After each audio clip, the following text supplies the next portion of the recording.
Ngayong gabi po, hinard po kami from Manila, down here sa Tacloban, so expect the unexpected. Baka mabiro po namin kayo, magbanta, mag-abang sa labas mamaya. Correct. Hindi po kayo magtatagumpay. Bakit? Dahil dito kami matutulog.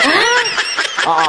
Sa tinagal-tagal ko sa showbiz, wala po kong pakialam kung ano ang estado ninyo sa buhay. Kung mayaman, gano'n. Mayaman kayo, mahirap. Lahat po tayo gabi ganyan. pantay-pantay tayo ngayon. Walang mayaman, walang mahirap. Tama. Pag mayaman kayo, magpa-andar kayo. Paano pa-andar? Manampal kayo ng pera dahil mayaman kayo. Tama.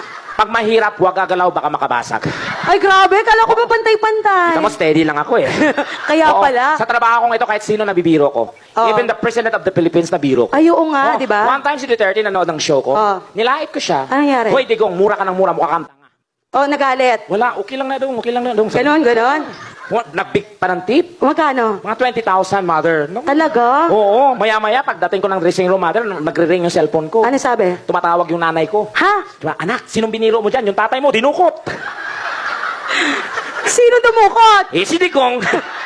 And I'm so proud kasi mga doktor to. Kasi sobrang nakaka-relate po ako pag nakakita ko ng doktor. Kasi yung dad ko is napakagaling pong doktor. Talaga? Oo, kung malaman nyo lang. Kaso lang, natanggalan siya ng lisensya. Bakit? Kasi nasa ethics niya po yun, bawal po makipagtalik kasi yun sa pasyente niya. Talaga?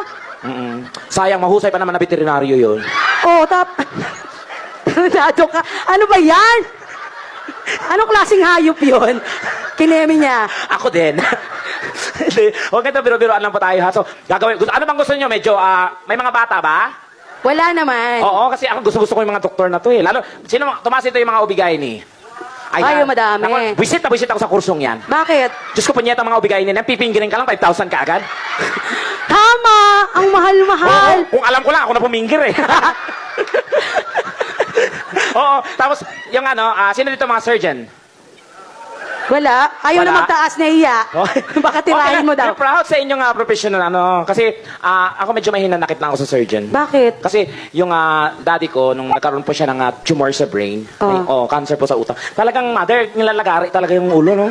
Totoo? Kasi para makakuha daw talaga yung Ganun ba yung mother? yung nag-opera sa daddy ko, intern pa lang. Nanginginig. Ano nangyari? Nanginginig siya, Ngayon, pagbiyak ng bungo ng tatay ko, tabingi. Ngayon, nung binabalik niya na yung bungo, hindi naman kasya. Bakit? So, kinabahan yung doktor. Tinawag kami lahat ng mga pamilya. Sir, pasensya na kayo kasi bago pa lang po ako. Paano po hindi na namin maibabalik yung bungo ng tatay nyo? Tapos? Nag-suggest na lang ako. Ano sinuggest mo? Huwag mo nang ibalik, Dok. At least open-minded siya. Ang pangit, ang lambot siguro ng ulo ng tatay mo, Day.